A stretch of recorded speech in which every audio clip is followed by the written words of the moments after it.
about this piano sonata is the tempo. How fast is too fast? What would be right? What would be wrong? And actually, for me, there's no right or wrong. You know, Mozart's long dead. He's not here to tell you, oh, you play this too slow. But you know, it just depends on your interpretation. Okay, pick a tempo that you're comfortable with. This sonata has a billion notes and they're all fast. So make sure pick a tempo you can play clearly. Clarity is the most important. I will tell you my preferences. When I was younger, when I was a teenager, I played this recklessly, okay? Because I just played it fast and I liked it fast. And I thought maybe 20 years later, I would change my interpretation, right? Take a more mature approach to this. But I didn't. I actually play it at the same tempo nowadays and I love it. And I want to give you my interpretation of it and why. As you know, Mozart wrote a sonata in agony when he received the letter that his mother died. So for Mozart, he remained a child, at least in his head, right? So this is a child with anxiety and with agony, and he doesn't know how to express it, and it's coming out in this sonata.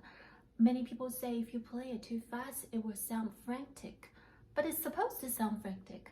I mean, his mother just died. He wanted that to be part of it, okay? I think the key is for it to sound clear, for you to have clarity, and then that agony with the sonata is okay. Hi, now we're gonna take a closer look at the actual music. So when this theme, first theme is presented, we often have an echo. He presents it twice. Then he does it again. Okay, so you want to make sure you have a bold tone at the beginning, so you can have a darker color when the theme is presented again, like, right, make it really bold, and then it goes. You can use a soft pedal to help, but I think your fingers can do here, right, and then use a little bit pedal to help you. I will show you. I dot the pedal at the beginning of this pedal, and then I let it go, then pedal down. So I do it in the beginning and I do it in the end, and it ends up sounding like this, like that.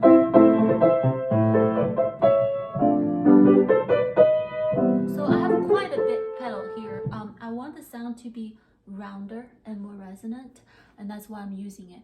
But I'm definitely not like using it this way. You know, don't use it that way. Like that. See? Pedal, pedal, pedal, pedal. Okay. And then when it presented, but when the theme comes back the second time, it's the same.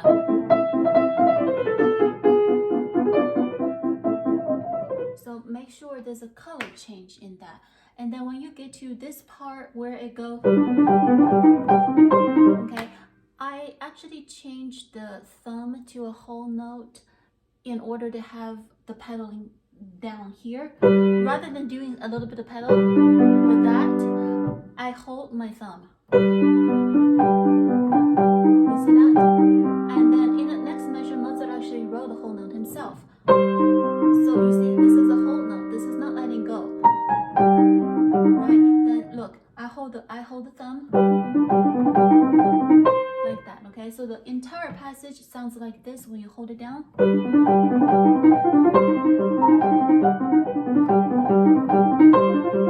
So it sounds like you have a finger pedaling here. In the passage that's coming up, don't get too big. Don't make it very list like. You know, we don't need it here, at least not yet. We just got started, right? You want to save that for the end. So just give it like a mezzo forte, something like that. And that's it. And then, you know, it's like that's like the little birdie here. Okay, what's really important is the left hand actually has a rest. You want to make sure you observe that rest.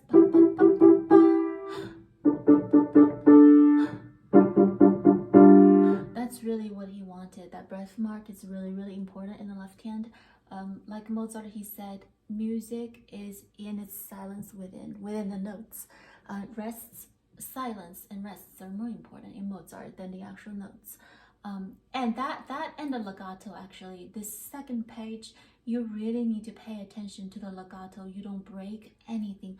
Think about what Mozart said himself. His legato has to flow like oil. So think about how oil, they flow together. It's thick, it is rich, it's decadent, right? So you want it to be that requires direction, like that, something like that. Okay. And then I discovered this left hand line I want to share with you is where the music goes that way. That part, aside from the legato and the directions in the 16th notes on top, you want to bring out this.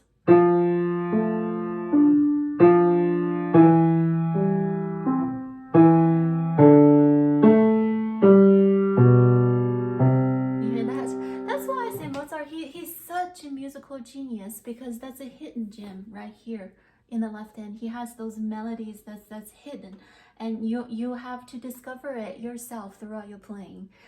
It's not just in the right hand. Always try to discover what's in between and what's in the left.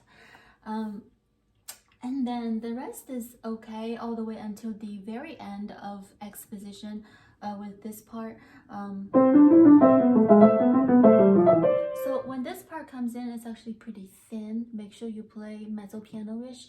Don't get too loud too soon, okay? Save the forte for when the chords come in. Save it for when things get thicker. So this is very thin, right? But then when the chords come in, bam, you just hit with it.